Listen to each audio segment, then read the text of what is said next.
बोली श्रीमन नारायण भगवान की जय।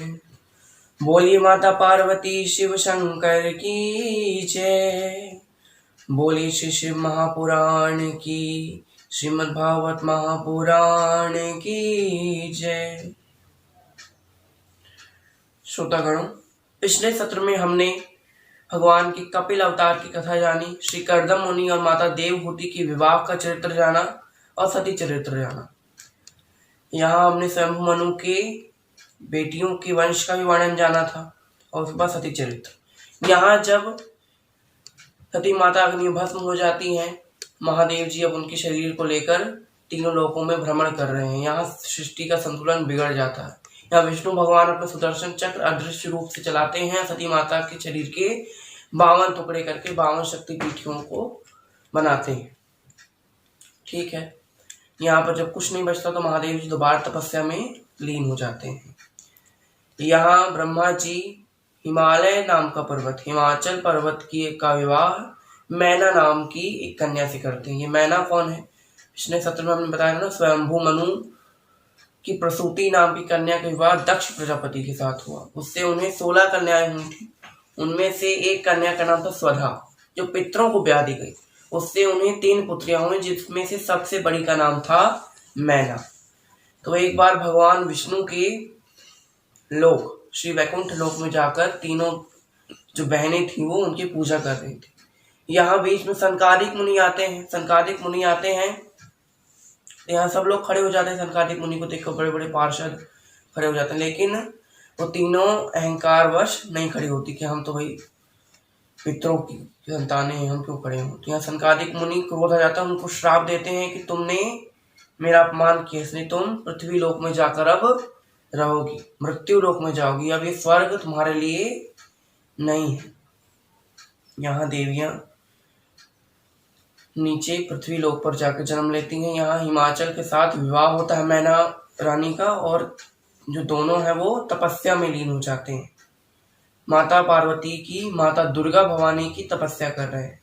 यहाँ तपस्या पूरी होती है, माता भवानी प्रकट होती हैं, पूछती हैं बताइए आपको क्या वरदान चाहिए। तो मैना माता 2 वरदान मांगती। पहला वरदान कि मुझे 100 पुत्र चाहिए। माता ने कहा तथास्तु। दूसरा वरदान कि आप मेरे घर में पुत्री रूप में जन्म लेंगी। माता ने कहा तथास्तु। यहाँ 100 पुत्र होते हैं। इसके बाद मैना रानी गर्भवती होती हैं। 9 महीने के बाद ये मधुमास के शुक्ल पक्ष की 9वीं को मृगशिरा नक्षत्र में श्री माता भगवती का जन्म होता है। बोलिए श्री माता भगवती की जय। यहाँ जन्म होता है, यहाँ कई सारे बाजे बजते हैं, ऊपर से पुष्प वर्षा होने लगती है। ठीक है, यहाँ जन्म हो गया, बाल लीलाएं हुई। यहाँ हिमाचल राजा ने पार्वती, पर्वत की पुत्री होने के कारण उनका नाम पार्वती रखा गया। गिरिजा, पर्वती पुत्री, गिरी तो गिरिजा। ठीक है, यहाँ पे नारद जी एक दिन आते हैं। नारद जी को हिमाचल राजा कहते हैं कि आप मेरी पुत्री को एक शिष्या के रूप में ग्रहण करें। पार्वती माता को नारद जी को वो सौंप देते हैं। कहते हैं कि आज से ये तुम्हारे गुरु हैं, ये तुमको सब कुछ सिखाएंगे। ठीक है, यहाँ नारद जी कई वर्षों तक कई सारी कलाएं उन्हें सिखाते हैं, कई सारे शिव जी के चरित्र सुनाते हैं। शिव जी के चरित्र को सुनकर पार्वती माता के मन में शिव जी से विवाह करने का एक मन जागता है, उनका विवाह करने की इच्छा होती है। नारद जी से पूछती हैं कि मैं कैसे करूं विवाह, उनसे कैसे कर पाऊंगी। नारद जी बताते हैं कि अभी भगवान कैलाश पर्वत पर हैं, जाओ उनकी तपस्या करो, उनसे उनकी पूजा करो। यहाँ पार्वती माता अपनी सखियों के सहित उनकी पूजा करने चली जाती हैं, पूजा करती रहती हैं। अब यहाँ थोड़ा सा हम लोग आगे बढ़ते हैं। यहाँ जब दिति माता के 2 पुत्र हिरण्याक्ष और हिरण्यकश्यप का अंत हो गया, ठीक है, तो यहाँ दिति माता बहुत दुखी होती हैं। अपने कश्यप ऋषि नाम के पति से कहती हैं कि प्रभु आप मुझे एक और पुत्र दीजिए। ठीक है, यहाँ कश्यप मुनि कहते चलिए आप 1000 वर्ष तक तपस्या कीजिए, अगर आपकी तपस्या सिद्ध हुई तो पुत्र अवश्य होगा। यहाँ 1000 वर्ष हो जाते हैं, तपस्या सिद्ध हो जाती है, पुत्र हो जाता है। यहाँ इंद्र को बड़ी टेंशन है। जब गर्भ धारण करी थी माता, तब इंद्र ने उनकी 9 महीने तक बहुत सेवा की। सेवा से प्रसन्न होकर दिति माता ने पूछा बताइए आपको क्या वरदान चाहिए। तो यहाँ पे इंद्र बताते हैं कि आप मुझे ये वरदान दीजिए कि आपका जो पुत्र हो वो हम देवताओं को क्षति ना पहुंचाए, वो भगवान की लीलाओं में संलग्न रहे। ठीक है, दिति माता थोड़ी दुखी होती हैं, कहती हैं कोई बात नहीं, तुमने छल किया फिर भी मैं तुम्हें ये वरदान देती हूँ। यहाँ दिति माता एक दिन रात को सो रही थी, यहाँ इंद्र उनके घर में प्रवेश कर जाते हैं, उस बालक के 7 टुकड़े कर देते हैं, फिर भी मृत्यु नहीं होती जो गर्भ के अंदर। अब उस 7 के 7 टुकड़े कर देते हैं, फिर भी मृत्यु नहीं होती।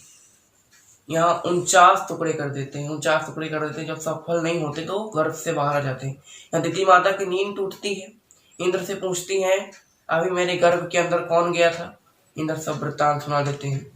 दिति माता यहाँ बहुत प्रसन्न होती हैं। क्यों प्रसन्न? कि अभी तक तो एक पुत्र होना था, अब तो 49 पुत्र होंगे। 49 पुत्र हुए, 49 पुत्र 49 मरुदगण यानी 49 प्रकार की हवाओं के रूप में जन्म हुआ। यहाँ दिति माता अपने पति से कहती हैं आप मुझे एक और पुत्र दीजिए। ठीक है, अब यहाँ कहते हैं कि अब 10,000 वर्षों तक तपस्या करो, अब पुत्र जरूर हो। 10,000 वर्ष तक तपस्या करती हैं। एक पुत्र होता है वारांग नाम का, एक पुत्र होता है। भगवान की बड़ी तपस्या करता था, भगवान की बड़ी पूजा करता था। श्री ब्रह्मा जी की भी बड़ी तपस्या की उन्होंने। ब्रह्मा जी ने वरदान दिया कि तुम हमेशा आसुरी प्रवृत्ति के न रहोगे, तुम हमेशा भगवानों में संलग्न रहोगे। और उनका विवाह वारांगी नाम की कन्या से कर दिया। यहाँ वारांगी और वारांग तपस्या करने चले जाते हैं। यहाँ जब वारांगी तपस्या कर रही थी तब इंद्र आदि देवता उन्हें बहुत तंग किया। यहाँ वारांगी की तपस्या भंग हो गई, यहाँ वो घर लौट कर आती। जब वारांग की तपस्या पूरी होती है तब वो भी घर लौट कर आते हैं। वारांगी उनसे बताती हैं कि इंद्र ने मुझे बहुत तंग किया, मुझे उसका सर्वनाश करना। यहाँ वारांग उन्हें मना करते हैं, कहते हैं कि ऐसा मत करो, उन्होंने मूर्खतावश किया तो मैंने क्षमा कर दो। यहाँ उस समय तो कुछ नहीं कहा वारांगी ने। फिर अपने पति से कहती हैं आप मुझे ऐसा पुत्र दीजिए जो इंद्र आदि देवताओं का संहार कर दे, उनको दुख पहुंचाए, मेरा प्रतिशोध ले।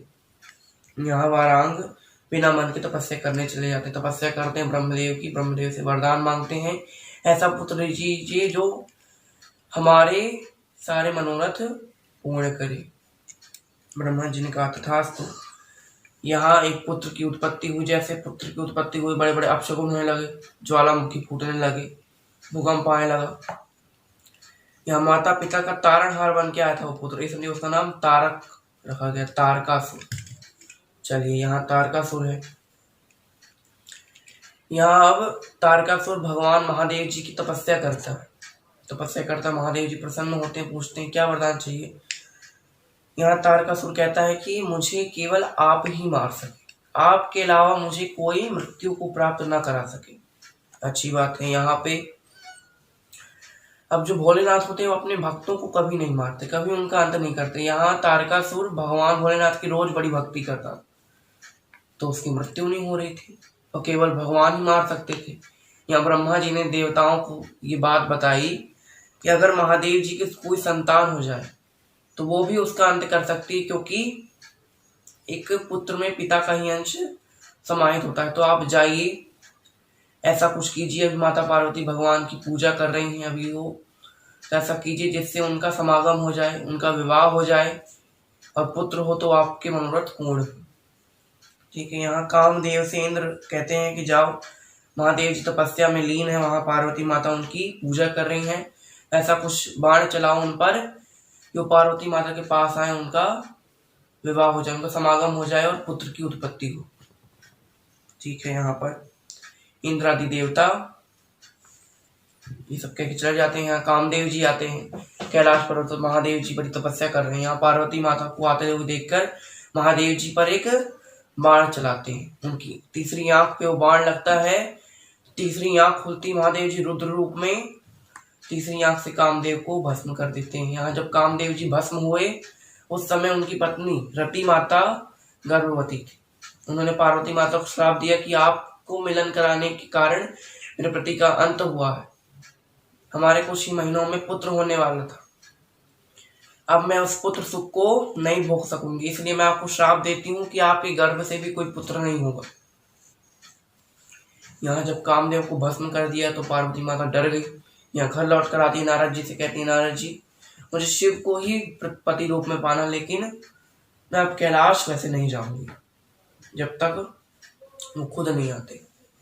ठीक है, नारद जी कहते हैं कि अब तो अगर तुम्हें नहीं जाना, शिव को बुलाना है तो तपस्या करनी पड़ेगी। पार्वती माता ने कहा खूब तपस्या करूंगी।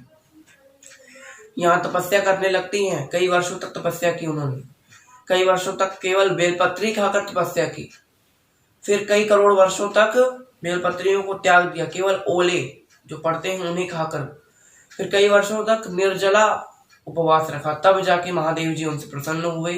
उन्होंने वरदान दिया कि मैं आपके पति के रूप में आप मुझे प्राप्त करेंगी। ठीक है, यहाँ पे आते हैं।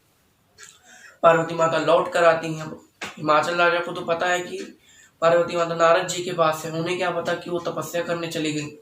नारद जी से एक दिन हिमाचल राजा कहते हैं कि देखिए पार्वती अब थोड़ी बड़ी हो गई, अब उसके लिए कोई सुयोग्य वर ढूंढना चाहिए। जब लड़कियां बड़ी हो जाती हैं तो उनके पिता अपने रिश्तेदारों से पूछने लगते हैं कि कोई लड़की हो, कोई लड़का हो तो बताइएगा। लड़का है अगर पूछते हैं कि लड़की हो तो बताइए, और लड़की है तो पूछते हैं कि लड़का हो तो बताइए, कोई सुयोग्य वर आपके ध्यान में हो तो। यहाँ नारद जी से भी हिमाचल राजा यही कहते हैं। हिमाचल राजा की बात सुनकर नारद जी कहते हैं एक बहुत अच्छा वर है, बहुत सुयोग्य वर, इतना सुंदर कि कामदेव भी मोहित हो जाए। कहते कौन? कहते महादेव नाम। अब हिमाचल राजा को उतनी ज्ञान नहीं था कि महादेव कौन है। कहा अच्छा धन वन है, नाम है, शोहरत है। अरे धन तो और नाम तो इतना है स्वयं ब्रह्मा विष्णु उनके दर पर भिक्षा मांगने आते हैं। यहाँ बिना कुछ सोचे समझे, बिना कुछ लड़का वड़का देखे वो तय कर देते हैं रिश्ता। यहाँ नारद जी अब भगवान विष्णु के पास आते हैं, कहते हैं मैं रिश्ता तो तय कर लिया, लेकिन अब भोलेनाथ से कहने की मेरी ये हिम्मत नहीं है कि आप विवाह कीजिए। नारायण कहते हैं मैं कहूँगा। नारायण आते हैं, यहाँ महादेव जी की तपस्या कर रहे हैं, उनकी बड़ी स्तुति करते हैं। महादेव जी तपस्या से ध्यान खुलता है उनका। नारायण जी से कहते हैं बताओ नारायण क्या हुआ। भगवान विष्णु कहते हैं महाराज अब उम्र हो चली है, 2-4 रिश्ते आ रहे हैं, स्वीकार कर लीजिए, विवाह कर लीजिए। महादेव जी कहा नहीं, मैं सती को छोड़कर किसी से विवाह नहीं करूँगा। यहाँ विष्णु भगवान ने कहा अरे आंख बंद करके तो देखिए कन्या कौन है, अब उनसे कौन क्या छुपा है। आंखें बंद करते हैं, क्या देखते हैं ये तो सती है। विवाह के लिए राजी हो जाते हैं। चलिए अब हम यहाँ पे विवाह की ओर प्रवेश कर रहे हैं। यहाँ कई सारी रस्में होती हैं। तय हो गया विवाह, यहाँ हल्दी मेहंदी सारी रस्में होती हैं। इसके बाद अब बारात आती, सारे देवगण आते हैं। बड़ी सुंदर बारात है। यहाँ पर बारात हिमाचल राजा के द्वार पर पहुंच जाती है। अब यहाँ जो गौरा माता कई सखियां हैं वो देखने आ रही। पहले तो कोई वैसा कैमरा वगैरह तो होते नहीं थी, फोटो खींच कर दिखा दिए कि देखो ये है दूल्हा। तो पहले के ज़माने में बहुत सारे उत्सुकता रहती थी कि भाई कैसा दूल्हा है। तो यहाँ सखियां जा रही हैं। क्या कहती सखियां? चलो रे सखियां चलो हिमाचल के द्वारे आज, चलो रे सखियां चलो हिमाचल के द्वारे आज। गौरा बाई को बन्नो गोरो है या कालो राज, गौरो बाई नो बन्नो गोरो है या कालो राज। यहाँ पर ये सब गाते हुए सखियां जाती।